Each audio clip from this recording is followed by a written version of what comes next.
After a game like last night, somebody has to go. Somebody just has to get fired right now. Because last night when I went to the game and I posted a vlog about it about a few hours ago, this might be the worst Dolphins game I've ever had the displeasure of going. Including two of my friends who agree with me, saying this might be the worst performance ever. Perform. I apologize. Apparently I got a little cold, which adds insult to injury, right? So let's get this over with, because frankly I don't want to talk about this any more than I need to. So it starts off with the Tennessee ball. Mine won the coin toss. They elected to defer, which is what you normally would do. False start would start off for the Tennessee Titans. Well, Levis was a starting quarterback. He throws for 5 yards, or actually 4 yards to Boyd. 2nd and 11. Pilar goes up in the middle for 3 yards. 3rd and 8. Passes incomplete. However, Phillips gets called for roughing the passer. That gives him the first down. Now, Pilar goes up for losing 2 yards, which was a great tackle by Brooks and Agba. 2nd and 12, penalty would be on Tennessee for false start. 2nd and 17, now Levis goes up for Hopkins for 16 yards.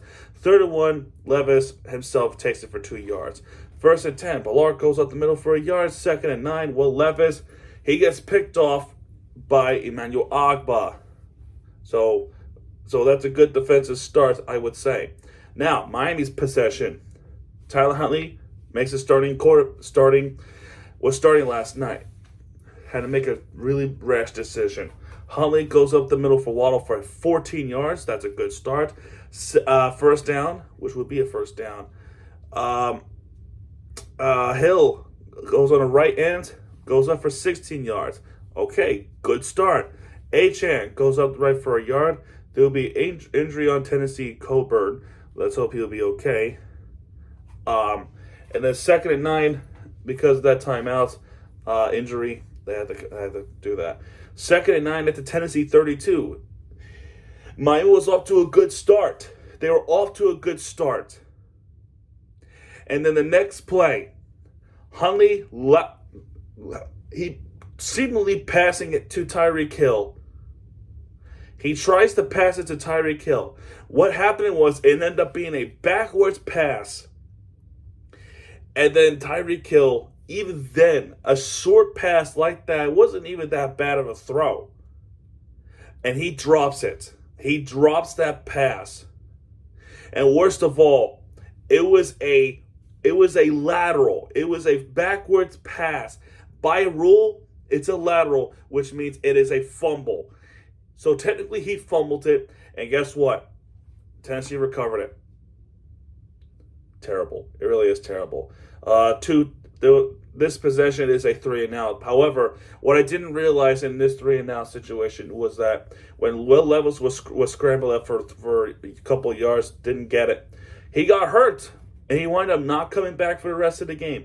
I was not aware of this until I realized who was quarterbacking later in the game. And then the Dolphins, in and out, or 3-and-out. Huntley gets sacked. Then the next possession, as quick as this game was going, there would be a score that would end up happening in the second quarter. There would be and then right when that possession started, Mason Rudolph comes in, and then we made him look like a beast. The beast! You made Mason Rudolph look like a beast!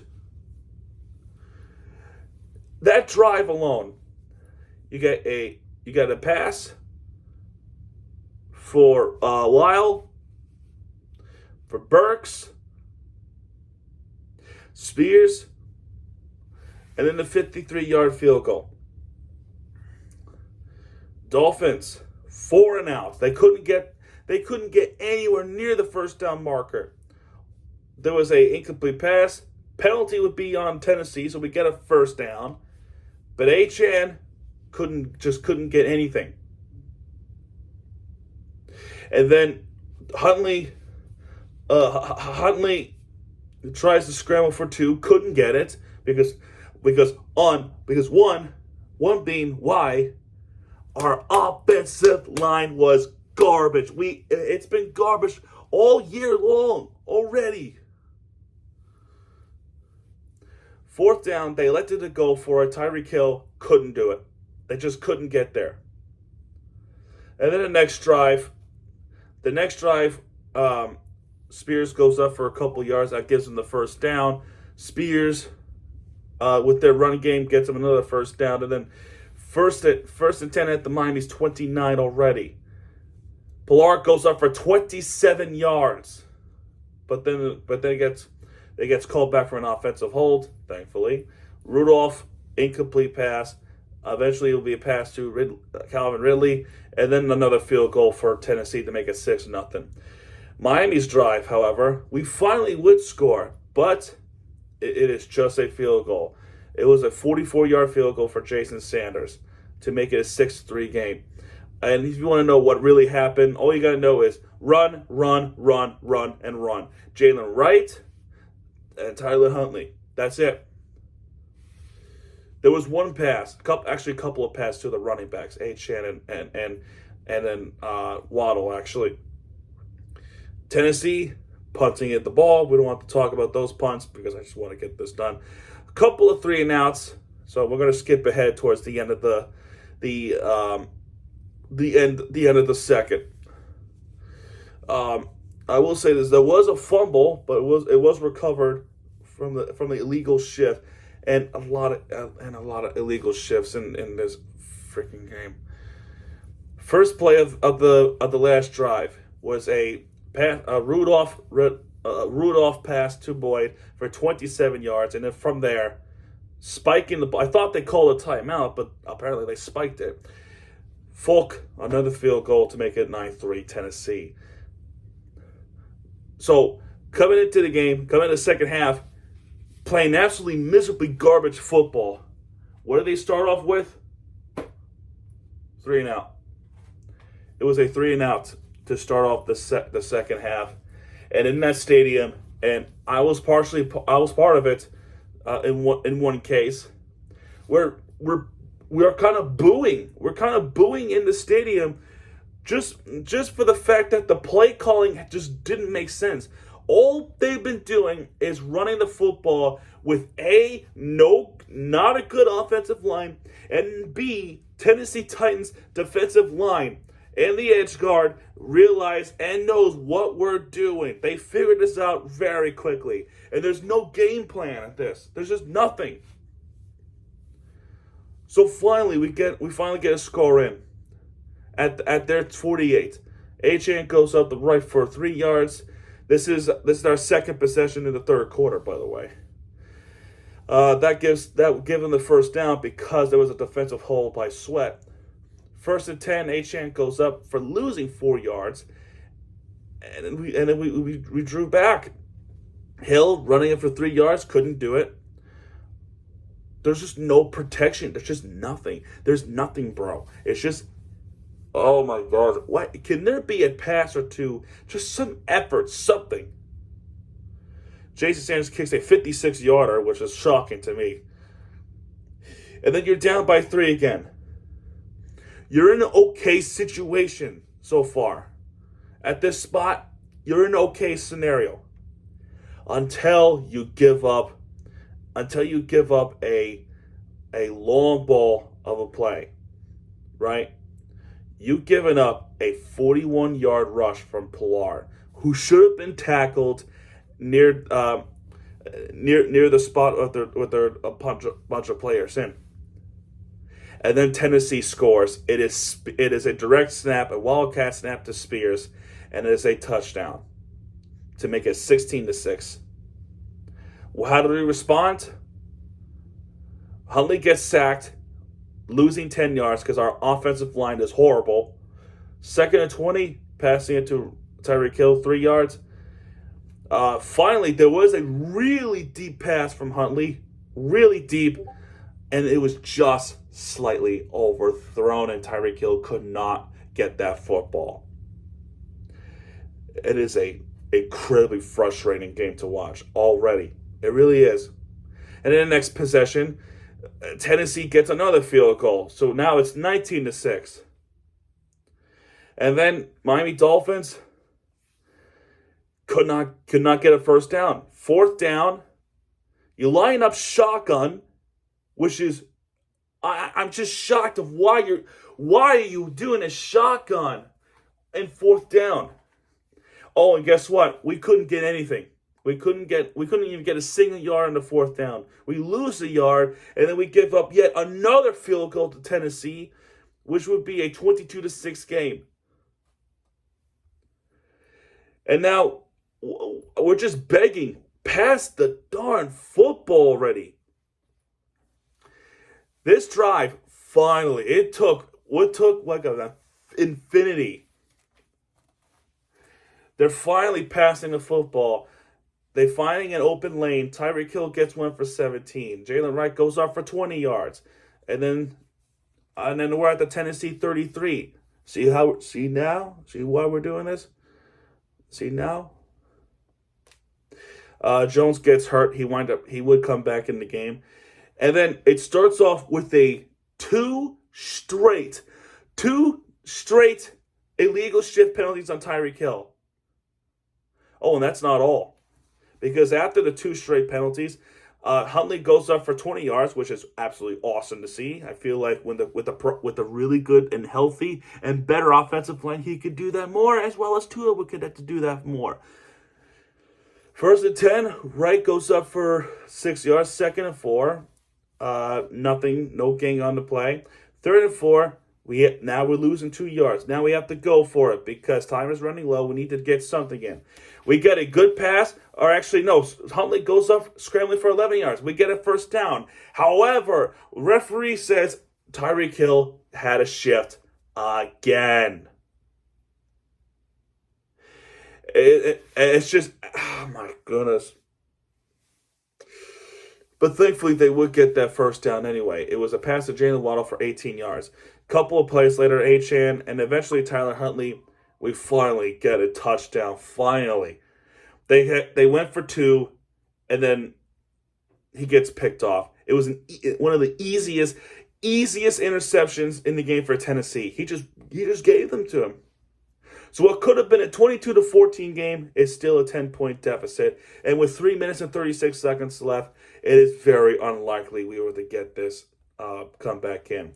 There was an onside kick, didn't work. 3 and out at least. But it starts off all the way at the Miami 8. This play, Huntley goes back all the way to the back of the end zone, feeling the pressure in the pocket. He just throws it out of bounds, almost getting picked off. And this is what I mean, in the pocket. And if he's not out of the pocket and nobody's there on the right side of the field, it's intentional grounding. And because it happened in the end zone, it's an automatic safety, which means Tennessee Titans get 2 more points. This is embarrassing. It is absolutely embarrassing. A, we don't have a QB. B, the play calling is absolutely garbage. 3, we don't have an offensive line to protect our quarterback. We don't. We just don't. And then they called 2 penalties. They called a penalty on the Dolphins for a illegal kick. What is that? What is an illegal kick?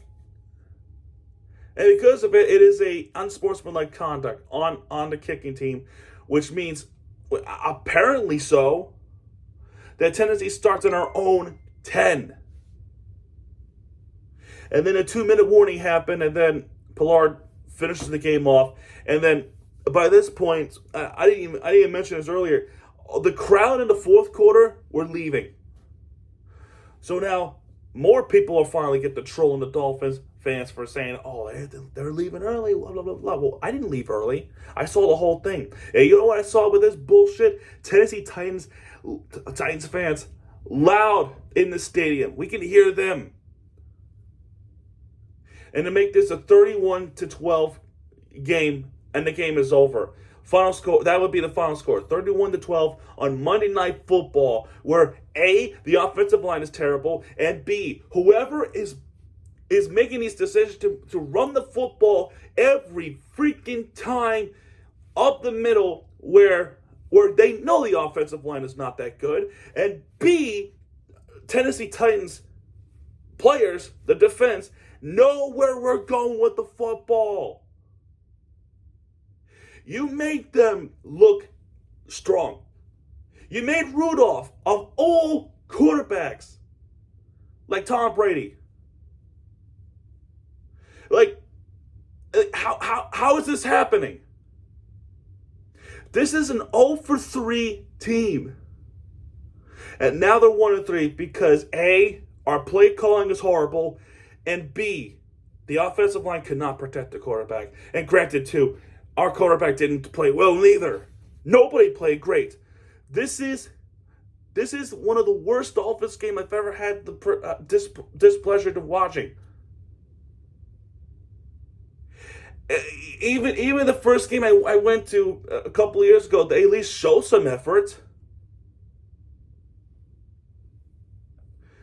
I mean, look, Rudolph didn't even get picked off. Levis gets picked off. I don't think Hundley played that bad. I think that with the decision that they're making, as well as the bad offensive line, it's a bad situation to be. How do we fix it?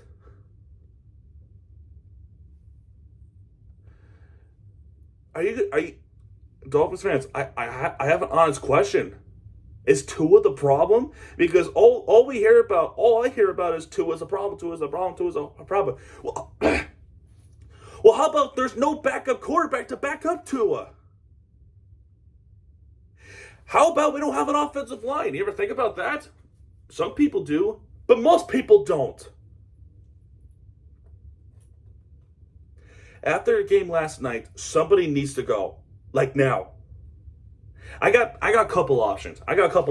One, you can let go Chris Grier. Because in this offseason, what he did is signing only a few players that are not, like one of them is not well known, and the other is just like whatever it is. And then, Odell Beckham, granted for Odell Beckham, he got hurt. He's not coming back till, I think, the Patriots game, so it's not his fault. But his neglect on the offensive line is unbelievable. I talked about this a while ago. I talked about how the offensive line is concerning. And then he wants to say we worry too much about the offensive line. Well, I think us worrying about it is warranted, is it? Stephen Ross, you got to do something about this. You could let go Mike McDaniel. Or I will say this before I even say this name. Does Mike McDaniel even have I don't want to say opportunity. Does he have what it takes to even coach in prime time? Because so far in this, granted, he had the Dolphins go to the 2 playoffs in a row, but no playoff win. But him coaching on prime time, it's garbage. It's absolutely garbage. Does he even have it anymore? I mean, who's making the decisions? And now it brings me to number 3. And I can't believe nobody's even talking about him. They want to, like, granted, McDaniel has some faults too. But why is nobody talking about Frank Smith? He's our offensive coordinator. He is literally our offensive coordinator. Nobody's talking about him. I want him gone. I'm calling for him. If there's one person I would like to see fired, Frank Smith. Honestly, yes, McDaniel. There's a case for him to let him go too. But my guy, you're having him call plays where all you do is run the football and get tackled in their own pocket. On the same line, nonetheless. Fire somebody. The whole front office and the coaching staff needs to be held accountable because that was disgrace. And I'm done talking about this game. I think I stand by what I said. Fire Grier because his neglect on the offensive line and re-signing, huge contracts to the players that we have, like Tua, who was out for a while, Tyreek, who can't play football, can't catch a football. Waddle is quiet. And this neglect on the offensive line is just astonishing. On the first round, I was hoping they would pick up an offensive line, but they pick up a defensive edge.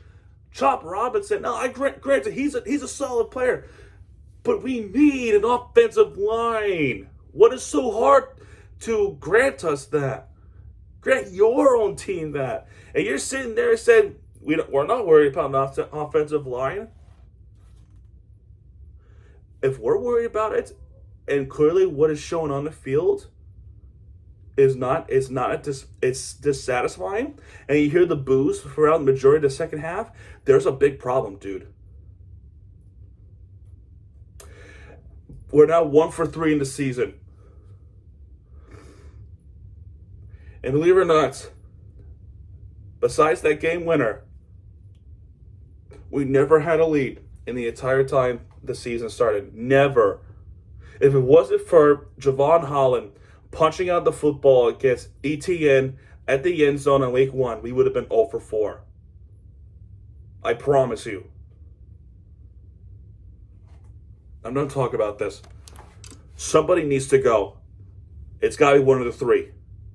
You can pin it on Grier, warranted, and McDaniel, warranted. But why is no one talking about Frank Smith? Why is no one talking about Frank Smith?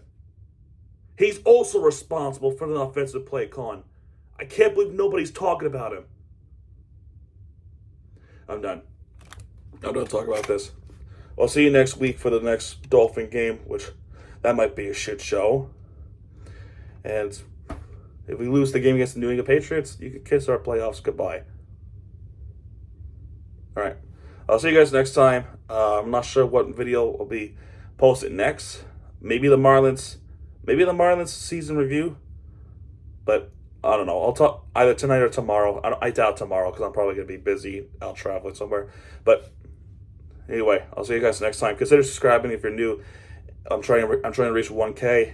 And yeah, folks, good night.